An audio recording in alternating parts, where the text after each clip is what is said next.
मैं तुझे सूखे में लेती थी और स्वयं उधर सो जाती थी। मैंने कितने वर्ष बिताए हैं ऐसे, कितनी रातें बिताई हैं। तू माँ का कर्ज उतारेगा? संसार में राम और कृष्ण भी माँ का कर्ज नहीं उतार पाएगा, तू क्या उतारेगा? ओ माँ बच्चों की जान होती है, वो होते हैं किस्मत वाले जिनके माँ होती है। कितनी शीतल है, कितनी सुंदर है, प्यारी प्यारी है ओ माँ, ओ माँ, ओ माँ, ओ माँ।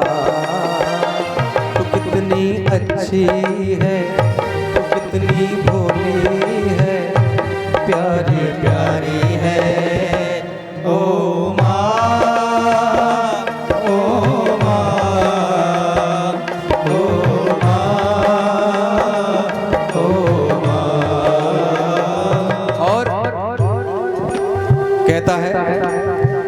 अपना नहीं तुझे सुख दुख कोई, अपना नहीं तुझे सुख दुख कोई। मैं मुस्काया तू मुस्काई, मैं रोया तू रोई। मेरे रोने पे कि मेरे हंसने पे तू बलिहारी है।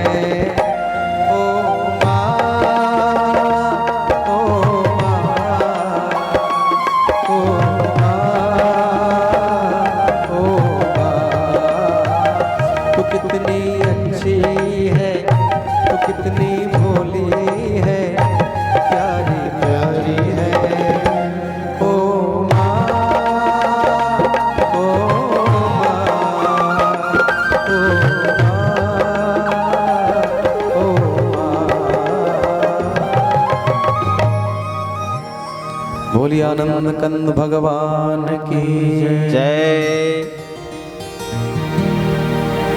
माता पिता से बढ़कर के जगत में कोई नहीं हो सकता है, ये ध्यान देना आप। भागवत कथा सुनना, राम कथा सुनना तभी सफल माना जाएगा जब हम अपने माता पिता की सेवा करें।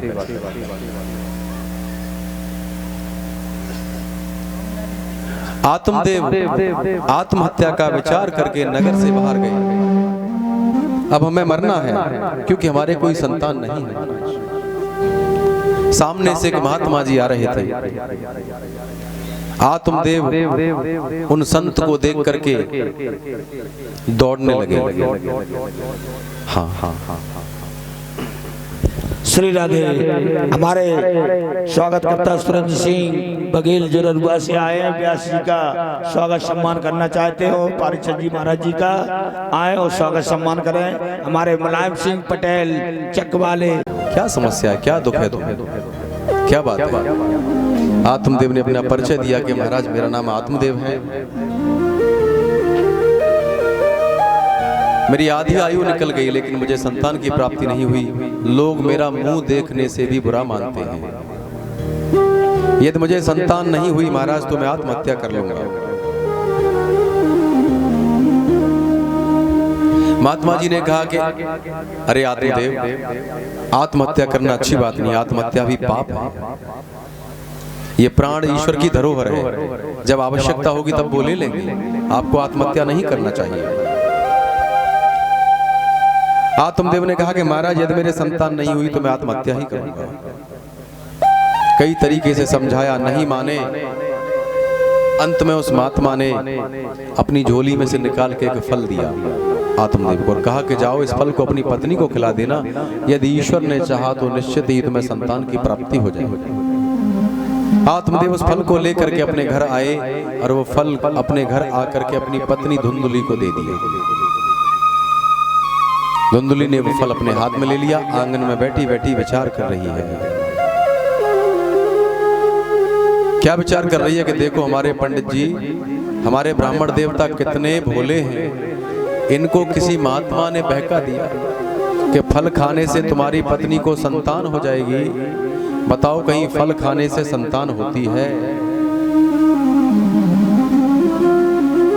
विश्वासम सो फलदायकम।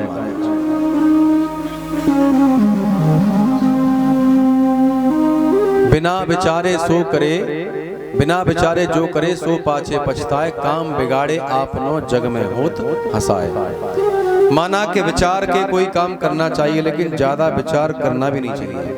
यदि आप ज्यादा विचार करोगे तो उसका उत्तर नकारात्मक ही आएगा।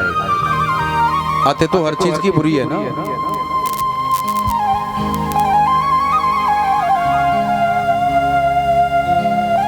धुंधली बैठी बैठी विचार कर रही है। हाँ कोई नहीं, कर देंगे। क्या विचार कर रही है कि देखो ये फल है, इस फल को खाने से कहीं संतान की प्राप्ति हो जाएगी। नहीं होगी ना, महात्मा जी ने फल दिया था। विचार कर ही रही थी कि तभी उसकी एक पड़ोसन उससे मिलने के लिए आ गई। उसने कहा धुंधली क्या बात है, तेरे हाथ में फल क्यों है और क्यों विचार मग्न होकर के बैठी है? इस फल को खा क्यों नहीं लेती? धुंधली ने कहा कि अरे बहन क्या बताऊं, हमारे पंडित जी को किसी महात्मा ने बहका दिया है। अब तुझे पता है हमारे संतान तो है ही नहीं। पंडित जी को बहका दिया है कि इस फल को खाने से तुम्हारी पत्नी को संतान की प्राप्ति हो जाएगी, इस फल को खा लो। तू ही बता बहन, कहीं फल के खाने से संतान होती है? बोली बिल्कुल सही बात है तेरी, बिल्कुल नहीं होती। धुंधली बोली कि देख बहन, अगर 1% में मान भी लूं कि फल खाने से संतान हो जाएगी, तो मैंने सुना है जो माता गर्भवती होती है वो दौड़ भाग नहीं सकती, चल फिर नहीं सकती महाराज। और यदि मेरे घर में चोर डाकू आ गए तो क्या होगा? मैं तो भाग भी नहीं पाऊंगा, चोर डाकू मुझे मार जाएंगे। तरह तरह के कुविचार उनके मन में आ रहे हैं महाराज।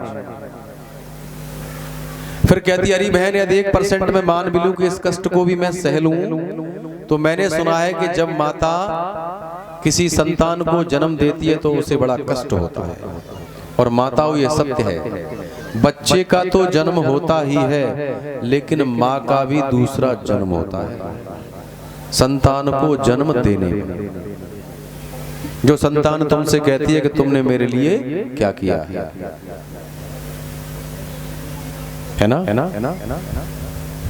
क्या कहते हैं क्या किया हमारे लिए? घर बना दिया, अरे दुनिया बनाती है, घर तुमने स्पेशल बना दिया क्या? सब बनाते हैं। क्या किया है तुमने हमारे लिए? 5 बीघा खेत ले दो तो राजेंद्र भैया बोले स्पेशल ले दो, सब लेते हैं। किया क्या है हमारे लिए? यही तो कहते हैं। हाँ तो महाराज धुंधली कहती है गरीब बहन, मैंने सुना है कि जब संतान की प्राप्ति होती है, संतान को जन्म देती है कोई माँ, तो उसे बड़ा कष्ट होता है। और मैं तो अपने पिता की इतनी लाडली हूं कि मैंने जीवन में कभी दुख नहीं देखा। राजेंद्र भैया जा घर में जब थे आई हूं, मैंने 500 रुपया की साड़ी ना पहनी। मैं अपने पिताजी घर पे ना आई तब देखते का हो तो 1-1 लाख रुपया तुम पर है, तो पूरे घर की जिम्मेदारी मुंह पे। लेकिन जब तक तुम्हारे घर में आई बस भाग्य फूट गए मेरे तो। यही तो समस्या है, ये समस्या है। हाँ कर रहे हो तुम लोग? बोलिए वृंदावन बिहारी लाल जय जय जय श्री राधे। माताओं समस्या हर घर में होती है, सुख और दुख हर घर में होता है। कलह किसी समस्या का समाधान नहीं होता। पति और पत्नी मित्र होते हैं। यदि कोई समस्या तुम्हारे सामने आ जाए तो दोनों को बैठ करके उस समस्या का सामना करना चाहिए।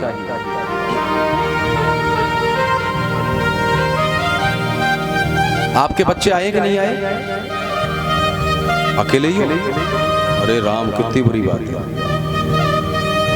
भैया, अकेले अकेले ना चलेंगे। सिंगल अलाउ नहीं है। राजा भैया वहां बोर्ड लगा देना, विदाउट वाइफ नो एंट्री। देखिए पति पत्नी जब दोनों धर्म का कार्य करते हैं मिलकर के, मैं बताऊं आपके लिए, पहले दिन हमने प्रवास किया हमारे कृष्णपाल बघेल जी बेलमा वालों के यहाँ, वो वीडियो बना लिया हमारे तिवारी जी ने। दोनों पति पत्नी मिलके हमारे लिए रोटियां बना रहे थे। भाई ऐसा सीन मैंने नहीं देखा, गजब गजब। दोनों मिलके रोटियां बना रहे थे, बड़ा मतलब आनंद आनंद। तो दोनों को मिलके दोनों आओ ना, ठीक है ना। और सभी कमेटी वाले कहाँ? कमेटी वाले नहीं दिख रहे मुझे भैया। कमेटी वालों से मेरा कहना है कि सभी सपत्नी कहाँ हैं यहाँ पर? हाँ, तुम मीटिंग करते रहो, कोई बात नहीं, पर उनको तो यहाँ भेज दो हमारे पास भाई, कथा सुनने दो, बच्चों को भी लेकर के आओ। तो धुंधुली कहती है कि अरे बहन, मैंने अपने पिता के घर पे कभी कष्ट नहीं देखा, मैं तो बड़ा सुख में पली बड़ी हूँ, सुकुमारी हूँ, मैं ये कष्ट नहीं सहूंगी। और बोली कह रही बहन, यदि ये कष्ट भी सह लिया जाए तो मैंने सुना है जब किसी घर में किसी संतान का जन्म होता है तो जब तक नामकरण न हो जाए तब तक काम करने के लिए किसी को बुलाया जाता है कि नहीं? भाई घर के गृह कार्य उनको करने के लिए, और ज्यादातर किसको बुलाया जाता है? ननद को। अब धुंधुली कह रही अरे बहन, मेरी ननद बड़ी चालाक है, बहुत सियानी है, अगर माने संतान के होने में कुंडल मांग ले तो, चैन मांग ली सोने की तो, और मैं तो बिस्तर पे रहूंगी भाई 10 दिन, मैं तो चारपाई पे रहूंगी, और पतो नहीं घर में का उठेगी, वो का रखेगी, का धरेगी, वो चलना है। इसलिए मैं इस फल को नहीं खाऊंगी, न रहेगा बांस और न बजेगी बांसुरी। अति का भला न बोलना, अति की भली न चूप, अति का भला न बरसना, अति की भली न धूप। अति का सोचना भी बहुत बुरा है महाराज। हाँ, धुंधुली कहती है मैं इस फल को नहीं खाऊंगी, तो उसकी सखी ने कहा गरीब बहन एक काम कर, इस फल को तू अपनी गैया को खिला दे, इस फल की परीक्षा हो जाएगी। आत्मदेव के घर में तुलसी का पेड़ सूख जाता था, गैया भी बांझ रह जाती थी महाराज। एक काम कर, इस फल को अपनी गैया को खिला दे, फल की परीक्षा हो जाएगी। और तभी धुंधुली की बहन उससे मिलने के लिए आ गई, और जैसा स्वभाव धुंधुली का था वैसा ही स्वभाव उसकी बहन का। उसकी बहन ने कहा कि बहन चिंता मत कर, समय के साथ मैं गर्भवती हूँ, यदि मेरे कोई संतान होगी तो मैं तुझे दे दूंगी चुपचाप। समय बीता महाराज, समय बीतने पर उस गाय ने एक मनुष्याकार पुत्र को जन्म दिया, जिसके कान गाय के जैसे थे बड़े। उनका नाम क्या रखा गया? गौकर्ण जी। बोलिए गौकर्ण जी महाराज की जय। कुछ समय बाद धुंधुली की छोटी बहन ने एक पुत्र को जन्म दिया। उसकी छोटी बहन ने वो पुत्र धुंधुली के पास पहुंचा दिया, बदले में धुंधुली ने उसको कुछ धन दे दिया। धुंधुली ने अपने पति के पास समाचार भिजवाया कि महाराज मुझे पुत्र की प्राप्ति हुई है। एक पुत्र तो पहले ही हो गया, आत्मदेव के गैया ने दे दिया जन्म, और एक दूसरा हो गया। अब तो आत्मदेव फूले नहीं समाते हैं महाराज, दान करते हैं, खुशियां मनाते हैं। नामकरण का समय आया, पंडित जी नामकरण करने के लिए आए, स्वस्ति वाचन हुआ। धुंधुली जब पंडित जी नामकरण करने लगे तो धुंधुली बोली पंडित जी आप एक काम करो, मेरी बात सुन लो, मेरे पुत्र का नाम मेरे जैसा ही रखना। अब पंडित जी के कहे अनुसार कोई नाम नहीं रखता है, अपने तरीके से नाम रखते हैं सब, है ना? पंडित जी बोले कि तेरा नाम धुंधुली है तो तेरे पुत्र का नाम क्या होगा? धुंधुकारी। और गौकर्ण जी विख्यात हुए और धुंधुकारी कुख्यात हुए, वांटेड हुए। पुलिस की भाषा में क्या कहते हैं? मोस्ट वांटेड, है ना? तो गौकर्ण जी कैसे हुए? विख्यात हुए, और धुंधुकारी कुख्यात।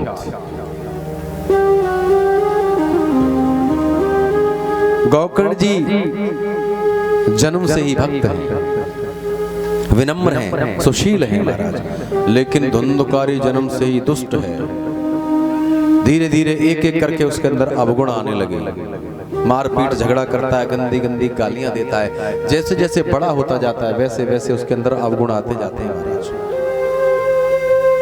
बीड़ी पीने लगा, सिगरेट पीने लगा, तंबाकू खाने लगा, गुटखा खाने लगा, और फिर वहां भी पहुंच गया महाराज। क्या रुपया को आता रहा इंद्र भैया तुम्हारे यहाँ जो भी हो, हाँ, जुआ खेलने लगा, सारे अवगुण, यहाँ तक कि वेश्यागामी हो गया, मांस का भक्षण करने लगा, सारे अवगुण आने लगे। और एक बात ध्यान करना माता, बुरी बात कभी छिपती नहीं है। हाँ, अच्छी बात छिप जाएगी लेकिन बुरी बात कभी नहीं छुपेगी। तुम 10 अच्छे काम कर देना, कोई तुम्हारा नाम नहीं लेगा, और एक गलत काम हो गया तुम पूरे आलमपुर में फेमस हो जाओगे। हाँ। धुंधुकारी बड़ा दुष्ट है महाराज, झगड़ा करता है, मारपीट करता है, हत्या करने लगे, अपहरण करने लगे, जुआ खेलता है, वेश्यागामी हो गया महाराज।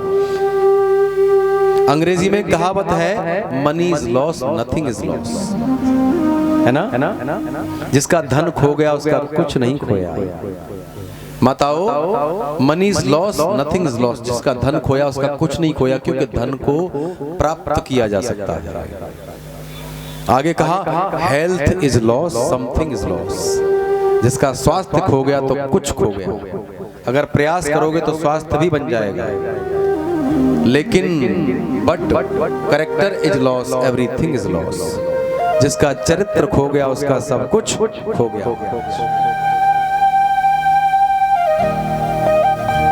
जिसका चरित्र नहीं है उसके पास कुछ नहीं है महाराज। जल से पतला कौन है, प्रश्न सुनिए, जल से पतला कौन है, कौन भूमि से भारी, कौन अग्नि से तेज है, कौन काजल से कारी।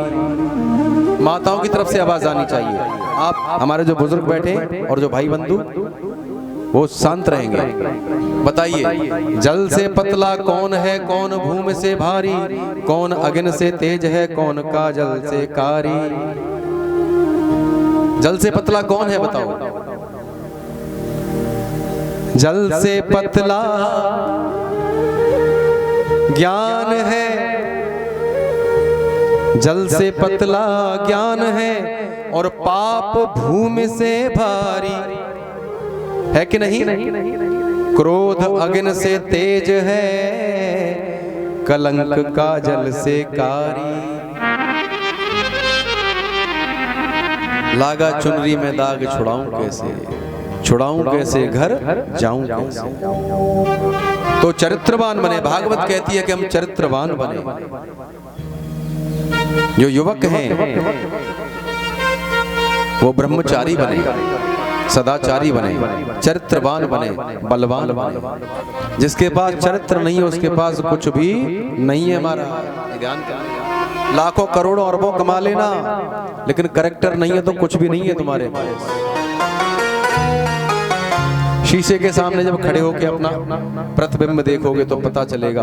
हम दुनिया से हम लेक्चर दे रहे हैं, कितने लेक्चर दे रहे, लेकिन अंदर हमें पता है कि हम क्या है।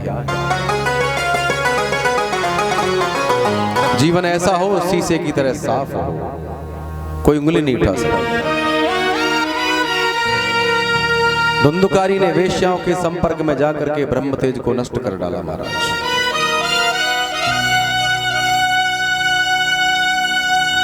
अब तो लोग धुंधुकारी के नाम से थर थर कांपने लगे।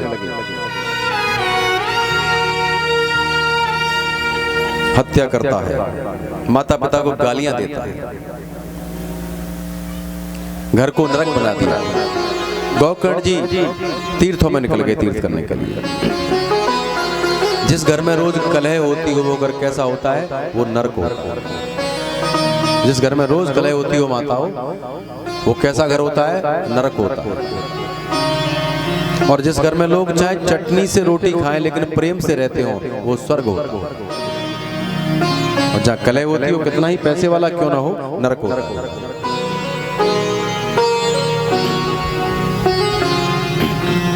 महाराज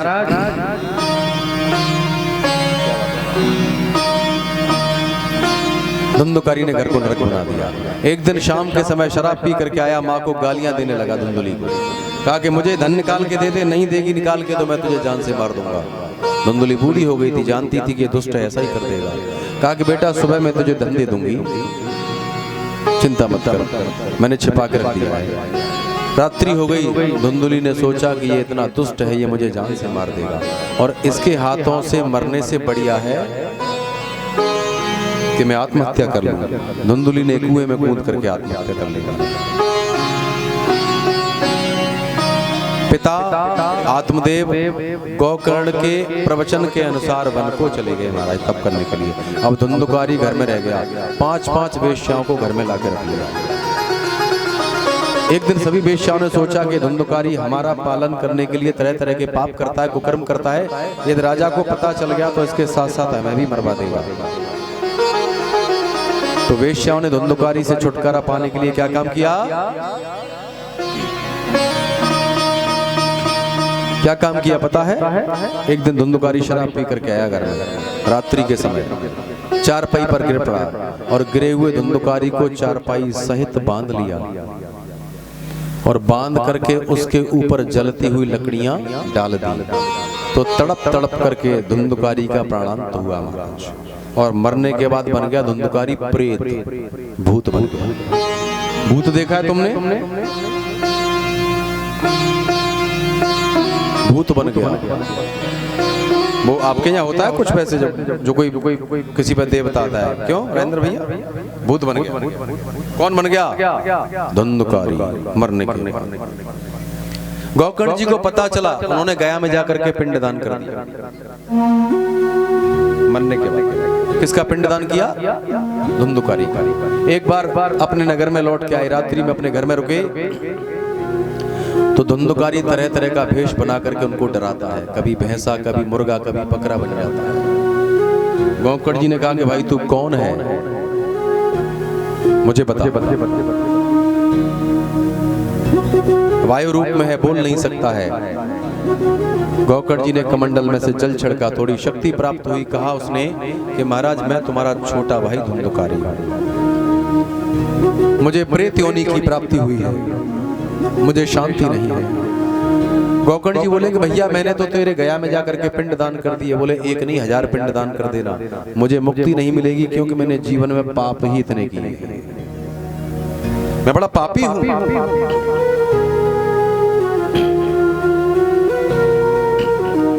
भैया क्या करूं फिर? गौकर्ण जी सूर्य की उपासना करते थे। सवेरे सवेरे सूर्य की उपासना करने पुनः चले। भगवान भास्कर ने कहा कि हे गौकर्ण, तुम धुंधुकारी को भागवत कथा का श्रवण कराओ, उसकी मुक्ति हो जाएगी। तब गौकर्ण जी ने धुंधुकारी को भागवत कथा का श्रवण कराया। जो पंडाल में धुंधुकारी का प्रतीक है, सप्त ग्रंथि का बांस लगाया जाता है, वो धुंधुकारी का प्रतीक माना जाता है। पहले दिन की कथा सुनने से पहली गांठ चटक गई, दूसरे दिन की कथा सुनने से दूसरी, तीसरी, चौथी, पांचवी, 7 दिन में ही धुंधुकारी की मुक्ति हो गई। धुंधुकारी को लेने के लिए स्वर्ग से विमान आया। गौकर्ण जी ने जो विमान लेकर के आए थे देवदूत, उनसे पूछा कि भैया कथा तो यहाँ सबने सुनी है, आप अकेले धुंधुकारी को ही लेकर के क्यों जा रहे हो? तो देवदूतों ने कहा कि हे गौकर्ण जी महाराज, धुंधुकारी ने 7 दिन कथा मन से सुनी है, तो जो कथा मन से सुनता है उसको लेने के लिए स्वर्ग से क्या आता है? विमान आता है। कौन कौन स्वर्ग जाना चाहेगा बताओ, हाथ उठाओ। स्वर्ग में बहुत जगह खाली पड़ी है, प्लॉटिंग हो रही है, प्लॉटिंग करवा दो। बताओ स्वर्ग में कौन कौन? सस्ते प्लॉट हैं बहुत श्री राजेंद्र भैया, सस्ते हैं बहुत। अच्छा कोई ज्यादा व्यवस्था ना हो तो किस्तों पर भी मिलते हैं, एग्रीमेंट हो जाएगा ना, EMI उसका पे कर देना, कोई दिक्कत नहीं है। पूरा स्वर्ग खाली पड़ा है। हाँ क्यों नहीं कर सकते सर? कहा कि भैया जो कथा मन से सुनता है उसे लेने के लिए स्वर्ग से विमान आता है। तो बताओ कौन कौन स्वर्ग जाना चाहेंगे, हाथ उठाओ। सोच लियो माता जी, स्वर्ग कब जाया जाता है पता है? इस शरीर से नहीं जा पाओगे। हाँ चलोगे फिर देख ले। जिंदगी तो बेवफा है, एक दिन ठुकराएगी, मौत महबूबा है अपने साथ लेके जाएगी।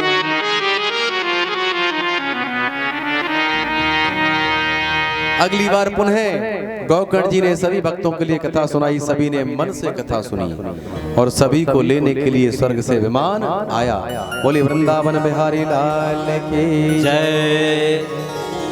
जगत में कोई न परमानेंट, जगत में कोई न परमानेंट, जगत में कोई न परमानेंट, जगत में कोई न परमानेंट। तेल चमेली चंदन साबुन, तेल चमेली चंदन साबुन, चाहे लगा लो सेंट, जगत में कोई न परमानेंट। जगत में कोई न परमानेंट। सभी गाइए। परमानेंट। पीछे से आवाज नहीं आ रही। जगत में भाई थोड़ा धीरे गाओ, आपसे निवेदन है थोड़ा धीरे गाओ। जगत में कोई न। अच्छा एक बात बताओ, मैंने गाने के लिए बोला है कि रोने के लिए? गाने में रोने में अंतर नहीं होता है? अंतर होता है ना? तो गाओ भाई। जगत में कोई न परमानेंट, जगत में तेल चमेली चंदन साबुन, तेल चमेली चंदन साबुन, चाहे लगा लो सेंट, जगत में कोई न परमानेंट। जगत में कोई न परमानेंट। कोई न परमानेंट। बोलिए। तेल चमेली चंदन साबुन, तेल चमेली चंदन साबुन, चाहे लगा लो सेंट, जगत में कोई न परमानेंट। जगत में कोई न परमानेंट। जगत में कोई न परमानेंट। आहा।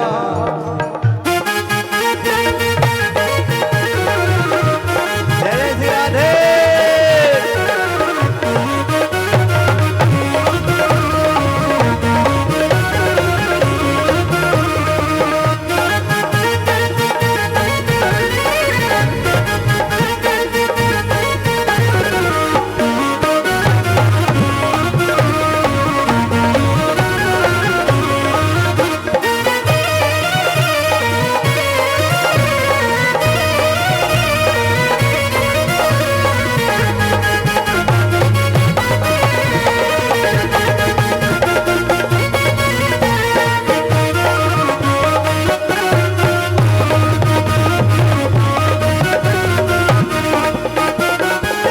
आवागमन लगा दुनिया में, जगत है रेस्टोरेंट। ओ भैया जगत है रेस्टोरेंट। ओ भैया जगत है रेस्टोरेंट। अरे आवागमन लगा दुनिया में, जगत है रेस्टोरेंट। ओ भैया जगत है रेस्टोरेंट। रे भैया जगत है रेस्टोरेंट। और अंत समय पर उड़ जाएंगे, अंत समय पर उड़ जाएंगे। तेरे तंबू टेंट, जगत में। बेईमानी है, नाइंसाफी है बिल्कुल। जगत में कोई न परमानेंट, जगत में कोई न परमानेंट, जगत में कोई न परमानेंट। जगत में कोई न परमानेंट। तेल चमेली चंदन साबुन, तेल चमेली चंदन साबुन, चाहे लगा लो सेंट, जगत में कोई न परमानेंट। जगत में कोई न परमानेंट। जगत में। जय श्री राधे।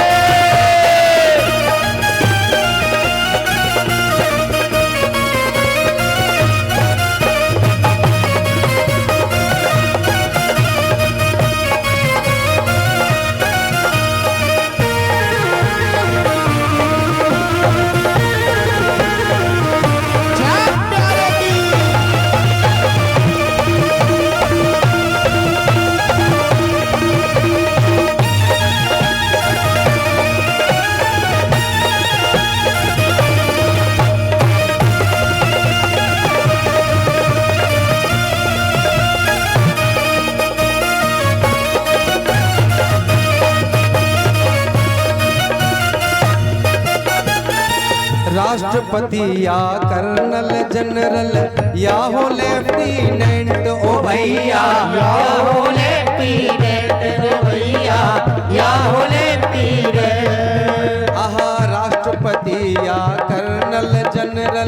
या हो लेफ्टिनेंट ओ भैया, या हो लेफ्टिनेंट रे भैया, या हो लेफ्टिनेंट। और काल सभी को खा जाएगा, काल सभी को खा जाएगा, काल सभी को खा जाएगा, लेडीज हो या जेंट। जगत में जगत में जगत में हम भी न परमानेंट, जगत में कोई न परमानेंट, जगत में कोई न परमानेंट।